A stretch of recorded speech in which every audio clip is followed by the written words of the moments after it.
இது மகிமை நேரம். பிதாவாகிய தேவனாலும் கர்த்தராகிய இயேசு கிறிஸ்துவினாலும் உங்கள் எல்லாருக்கும் கிருபையும் இரக்கமும் சமாதானமும் உண்டாவதாக. இந்த நாளின் செய்திக்கு ஆதாரமாக நான் எடுத்துக்கொண்ட வேத வசனம் 1 கொரிந்தியர் 7ஆம் அதிகாரம் 14வது வசனம். எண்ணத்தினால் எனில் அவிசுவாசியான புருஷன் தன் மனைவியால் பரிசுத்தமாக்கப்படுகிறான், அவிசுவாசியான மனைவியும் தன் புருஷனால் பரிசுத்தமாக்கப்படுகிறாள். இல்லாவிட்டால் உங்கள் பிள்ளைகள் அசுத்தமாயிருக்குமே, இப்பொழுதோ அவைகள் பரிசுத்தமாயிருக்கின்றன. நம்முடைய குடும்பத்தாரின் ரட்சிப்புக்காக நாம் செய்ய வேண்டிய காரியங்களை நாம் பார்த்து வருகிறோம். இந்த நாளிலே நாம் பார்க்கிறது, நம்முடைய நடத்தை ரட்சிப்புக்கு ஏற்ற நடத்தையாக இருக்க வேண்டும். அப்பொழுதுதான் அவர்கள் ரட்சிக்கப்படுவார்கள் என்பதை பற்றி. ஆங்கிலத்திலே ஒரு பழமொழி உண்டு, ஆக்ஷன்ஸ் ஸ்பீக் லவுடர் தென் வேர்ட்ஸ். நாம் சொல்லுகிற வார்த்தைகளை விட ரொம்ப சத்தமாக ஒலிப்பது நம்முடைய செயல்கள், நாம் செய்கிற காரியங்கள். நம்முடைய வீட்டிலே நம்மோடு கூட இருக்கிறவர்கள், பிள்ளைகள் ஆனாலும் மனைவியோ கணவனோ ஆனாலும், நம்முடைய சகோதர சகோதரிகள் ஆனாலும், திருந்துவது, பார்த்து படிப்பது நம்முடைய நடக்கை தான். நாம் எப்படி நடந்து கொள்கிறோம் என்பதை தான். நம்முடைய வார்த்தைகளை விட அவர்கள் கவனிப்பது நம்முடைய நடக்கையை தான். ஒரு பழைய காலத்து கதை, ஒரு தகப்பனார் ஒவ்வொரு நாள் காலையிலேயும் குடிக்க செல்வாராம். ஒரு நாள் அவர் பார்க்கும் பொழுது, அவர் குடிப்பதற்காக சென்றிருந்த பொழுது, அவர் பாட்டிலோடு வெளியே வரும் பொழுது அந்த கடைக்கு வெளியே அவருடைய மகன் நின்று கொண்டிருந்தானா. அவர் அதிகாலையிலே வந்திருந்தார். அந்த அதிகாலையிலே மகன் அங்கே அந்த கடைக்கு வந்திருந்தான். அவர் பார்த்து கேட்டார், நீ எப்படி இங்கே வந்தாய்? நான் ஒளித்தல்லவா அங்கே வந்தேன் என்று சொல்லி. அப்பொழுது அந்த பையன் சொன்னானா, daddy, I followed your food steps, உங்கள் காலடிகளை தொடர்ந்து நான் வந்தேன் என்று சொல்லி. மழை பெய்து ஓய்ந்திருந்ததினாலே தகப்பனாருடைய காலடிகள் தரையிலே தெளிவாக தெரிந்திருந்தது. இந்த பையன் விழித்து பார்த்த பொழுது தகப்பனாரை காணவில்லை. ஆனால் அவர் நடந்த தடம் வீட்டிற்கு வெளியே தெரிந்தது. அதை பின்பற்றியே அவன் போயிருந்தான். நம்ம கருமையானவர்களும், நம்முடைய பிள்ளைகளும், கணவரானாலும் சரி மனைவியானாலும் சரி, நம்முடைய குடும்பத்திலே நம்மோடு கூட இருக்கிறவர்கள் பார்த்து படிப்பது நம்முடைய நடக்கை தான். நிறைய நாம் பேசிவிட்டு அந்த வார்த்தைகளுக்கும் நம்முடைய வாழ்க்கைக்கும் சம்பந்தம் இல்லாமல் நாம் வாழ்வோமானால் அவர்கள் ரட்சிக்கப்பட போவதில்லை. நம்முடைய வாழ்க்கை பேச வேண்டும் அவர்களிடத்திலே. நம்மிடத்திலே காணப்படுகிற அந்த ஆண்டவருடைய குணங்கள், அவருடைய சுபாவங்கள், நாம் இப்படி நடக்க வேண்டும் என்று அவர் நமக்கு வகுத்து தந்திருக்கிறாரே, அந்த வழி அவர்களை தொட வேண்டும். நம்மோடு கூட இருக்கிறவர்களை, நமக்கு அருமையானவர்களை தொட வேண்டும். நாம் அப்படி நம்முடைய வாழ்க்கையை மாற்றும் பொழுது அவர்கள் மனம் திரும்புகிறார்கள். இஷ்டம் போல ஒரு வாழ்க்கை வாழ்ந்து விட்டு நாம் பேசினால் அதை ஏற்றுக்கொள்ள அவர்களுடைய மனம் சம்மதிப்பதில்லை.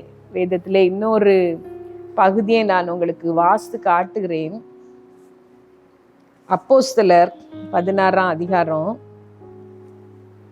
அதிலே ஒரு வசனத்தை நான் வாசிக்கிறேன்.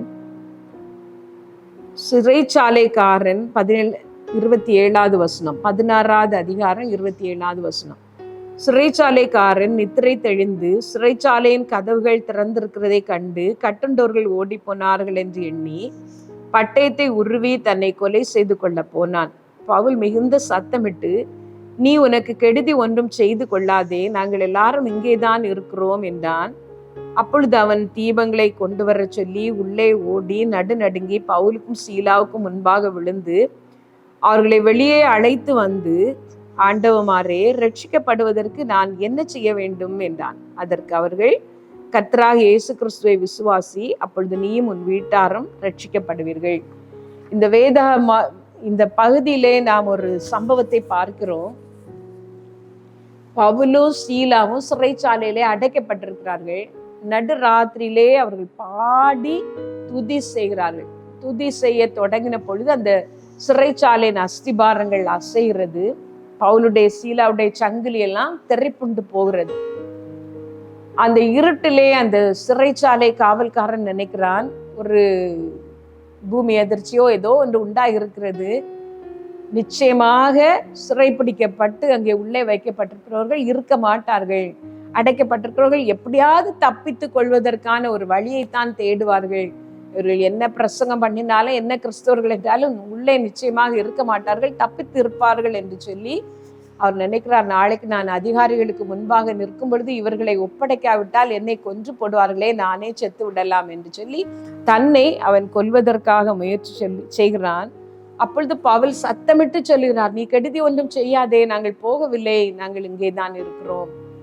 அவருடைய வாழ்க்கை பேசினது, பவுலின் நடத்தை பேசினது, இப்படி உண்மையாக இருக்கிறார்களே என்று சொல்லி அந்த சிறைச்சாலைக்காரன் கண்டு கொண்டு கேட்கிறான், ஆண்டவன்மாரே, நான் என்ன செய்ய வேண்டும்?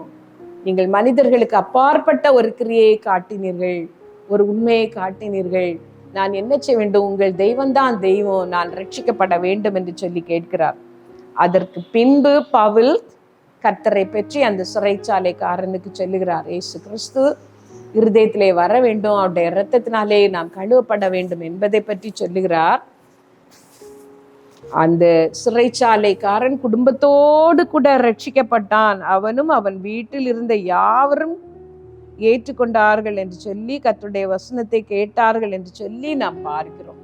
நம்முடைய நடத்தை தான் பேசும். நாம் கர்த்தருடையவர்களாக, ஆண்டுடைய பிள்ளைகளாக நம்மை விளங்க பண்ண வேண்டும். எல்லாரையும் போல பொய் பேசி ஒருவருக்கொருவர் உண்மை இல்லாமல் இருந்து நம்முடைய மனம் போல வாழ்ந்து விட்டு நம்முடைய வீட்டில் உள்ளவர்கள் ரட்சிக்கப்படுவார்கள் என்று சொல்லி எதிர்பார்த்தால் அவர்கள் ரட்சிக்கப்பட மாட்டார்கள். நம்முடைய நடத்தையினாலே அவிசுவாசியான கணவனும் விசுவாசியான மனைவியின் நடத்தையினால் ஆதாயம் பண்ணப்படுகிறான் என்று சொல்லி வேதவசனம் சொல்லுகிறது. அவிசுவாசியான மனைவியும் புருஷனுடைய நடத்தையினால் ஆதாயப்படுத்தப்படுகிறாள் என்று வேதவசனம் சொல்லுகிறது. God is the best matchmaker. உங்களுக்கு தந்திருக்கிற உங்கள் புருஷன் முழுவதும் கர்த்தரை நம்பாத ஒரு மனிதனாக இருக்கலாம். கர்த்தருடைய காரியத்துக்கும் அவருக்கு கிறிஸ்தவன் என்று பெயர், ஆலயத்திலே எல்லாம் அவர் அங்கம் வைக்கிறார் என்றாலும் கர்த்தருக்கும் அவருக்கும் சம்பந்தமில்லாத ஒரு வாழ்க்கை அவர் வாழலாம். ஆனால் நீங்கள் உண்மை உள்ளவர்களாக இருக்கும் பொழுது, நீங்கள் நல்ல நடத்தை உள்ளவர்களாக இருக்கும் பொழுது என்றோ அவர் ஒரு நாள் அவர் தொடப்படுவார். உங்கள் மனைவி தொடப்படுவார்கள், அவர்கள் ரட்சிக்கப்படுவார்கள். நீங்கள் பொறுமையோடே உங்கள் நல்ல நடத்தையினாலே உங்களை இயேசு கிறிஸ்துவின் பிள்ளையாக நீங்கள் காட்டிக்கொண்டே இருங்கள். உங்கள் பிள்ளைகளும் உங்களை கவனித்து கொண்டே இருக்கிறார்கள், நீங்கள் எப்படி நடக்கிறீர்கள் என்று சொல்லி. அவருடைய இருதயத்திற்கு தெரியும், என் பெற்றோர் பொய் சொல்ல மாட்டார்கள், என் பெற்றோர் அநியாயமாய் சம்பாதிக்க மாட்டார்கள், என் பெற்றோர் எப்படி ஆலயத்திலே இருக்கிறார்களோ அதே போல வீட்டிலேயும் இருப்பார்கள், அங்கே ஒரு முகமும் இங்கே ஒரு வாழ்க்கையுமாக அவர்கள் வாழ மாட்டார்கள் என்று சொல்லி உங்கள் பிள்ளைகள் புரிந்து கொள்வார்கள். உங்கள் நடக்கையினாலே நீங்கள் ஆதாயப்படுத்தலாம். உங்களை பார்த்து தான் உங்கள் பிள்ளைகள் நடக்கிறார்கள், உங்களை பார்த்து தான் உங்கள் பெற்றோர் ஆண்டவருக்குள்ளால் வருகிறார்கள். உங்கள் நடக்கையை மாற்ற ஒரு உண்மையான கிறிஸ்தவ வாழ்க்கை வாழ உங்களை ஒப்பு கொடுப்பீர்களா? நாம் ஜெபித்து முடிக்கலாம். சர்வ வல்லமையுள்ள எங்கள் நல்ல தகப்பனே, இந்த நல்ல நாளுக்காக உம்மை நாங்கள் ஸ்தோத்திரிக்கிறோம், இந்த நாளின் செய்திக்காக உம்மை நாங்கள் ஸ்தோத்திரிக்கிறோம். ஆண்டவரே, இந்த உலகத்திலே நாங்கள் பிரசங்கிப்பது எளிது, நாங்கள் பிள்ளைகளுக்கு போதிப்பது, எங்களுக்கு அருமையானவர்களுக்கு போதிப்பது எளிது, ஆனால் வாழ்ந்து காட்டுவது தான் கடினமானது. கர்த்தாவே, எங்கள் ஒவ்வொருத்தருடைய வாழ்க்கையும் உம்மை வெளிப்படுத்துவதாக, உம்மை மகிமைப்படுத்துவதாக இருக்கட்டும். எங்கள் கிரியைகளிலே எங்கள் விசுவாசத்தை நாங்கள் காட்டட்டும், எங்கள் வாழ்க்கையிலே உம்முடைய கனிகளை நாங்கள் வெளிப்படுத்தட்டும். எங்கள் நடக்கையினாலே நாங்கள் ஆதாயப்படுத்துகிற அந்த கிருபை எங்கள் ஒவ்வொருத்தருக்கும் நீ தர நாங்கள் ஜெபிக்கிறோம். அந்த நேரத்திலே விசேஷமாய் கர்த்தாவே, கடினமான சூழ்நிலைகளிலே கணவருடைய பொல்லாத போக்கினாலே பாதிக்கப்பட்டவர்களாக இதை கேட்கிற ஒவ்வொரு மனைவிக்காகவும் நான் ஜெபிக்கிறேன். கர்த்தாவே, நீர் அவருடைய கணவரை தொடும் அப்பா, தொடு ஆண்டவரே, தொடு ஏசப்பா. ரட்சிப்புக்கு ஏதுவான கிரியை நீர் அவர்களிலே ஆரம்பிக்க நாங்கள் ஜெபிக்கிறோம் ஆண்டவரே. எங்கள் குடும்பத்திலே ஒரு நபராவது அந்த நரகத்திற்கு போகக்கூடாது. ஒவ்வொருவரையும் ரட்சியும். உம்முடைய அன்பின் கரங்களிலே தாழ்த்தி தருகிறோம். சகல துதி கனம் மகிமை உம்முடையது, அதை உமக்கே செலுத்துகிறோம். இயேசுவின் நாமத்துல ஜெபிக்கிறோம் பிதாவே, ஆமென்.